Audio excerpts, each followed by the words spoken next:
both at the National Assembly and the Senate, as we push the new initiative that will give us an infrastructure fund that is going to work with the private sector. We all realize that unless we leverage the private sector, we will not have enough resources to drive our transformation.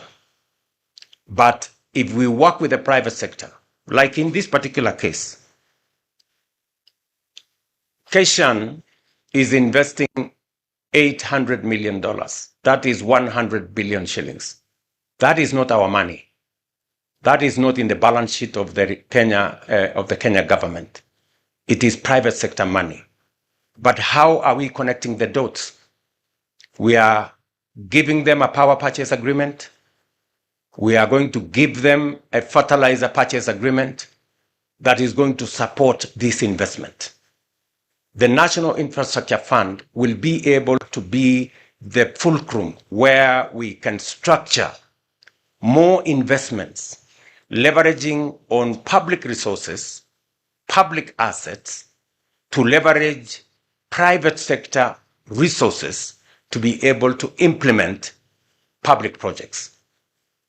Just here in Naivasha, this month, I will be coming to launch the road from Rironi to Mau Summit. It is going to cost anywhere between 170 and 200 billion. Again, it is not public money. How are we leveraging the private sector? This is private sector money. We are going to give them a concession agreement that is going to generate resources for them to repay their investment. And this is the kind of innovation and creativity that we need in the public sector for us to use public assets, public resources to leverage 3, 4, 5 times private sector resources to be able to drive our transformation. It is no longer possible for us to borrow money to build a road like the one we are going to build here from Rironi to Mau Summit. If we were to borrow 200 billion shillings, we would have to close our books and do nothing else. So it is important for us to know, how are we going to think outside the box? We need to be strategic, we need to be innovative, and we need to be agile in how we leverage the resources that we have. And that is why I am determined that our country has tremendous potential, and we've always talked about it, but we haven't actualized because there has not been enough strategic thinking, enough creative and innovative investments to be able to unlock the great potential that the country is. And that is why I insist that Kenya is a third world country by mistake. And we owe it to the people of Kenya to get Kenya to the right place. Kenya is supposed to be among the first world countries. And we can do it in our lifetime if we are strategic, if we are innovative, and if we can think outside the box. And therefore, I am very confident that this investment energizes our resolve of transforming Kenya to that great nation that it should be. When I say that we should expand, and this is the plan that I'm going to lay out to the people of Kenya, that we should have at least a minimum of 1,000 kilometers of dual carriageway tolled, so that we can have enough superhighways in Kenya.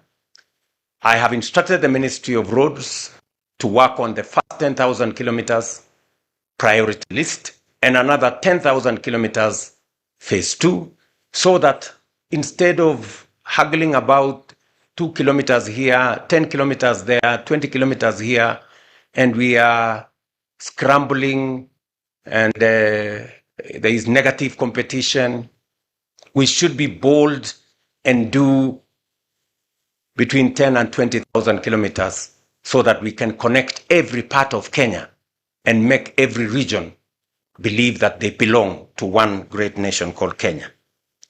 At the same time, I will be, and I'm happy that the members of parliament are here.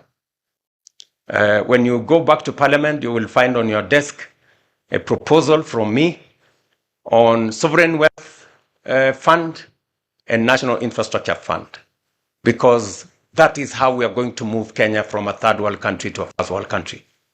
I remember the other day when I said we need about 4 trillion shillings to be able to do our roads, to be able to do 10,000 kilometers of 10,000 megawatts of energy, and to be able to do 2.5 million acres of irrigation.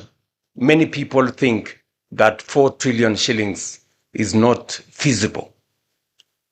If this project alone is 100 billion, 4 trillion is just around the corner. And I'm going to show you how we are going to get 4 trillion and transform this nation. Already, as I talk to you, I remember when I was in Ethiopia, and I mentioned that we have signed contracts of $4 billion under our housing program.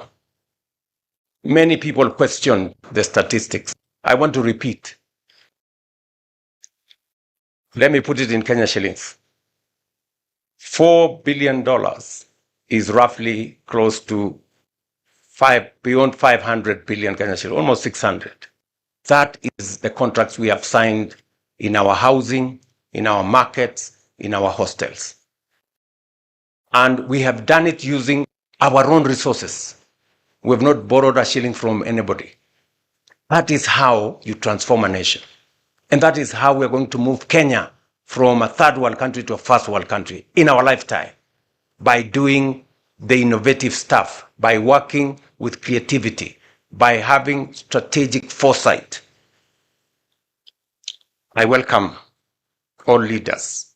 I'm happy members of parliament are here, and every other Kenyan, that we're going to work together. This is the scale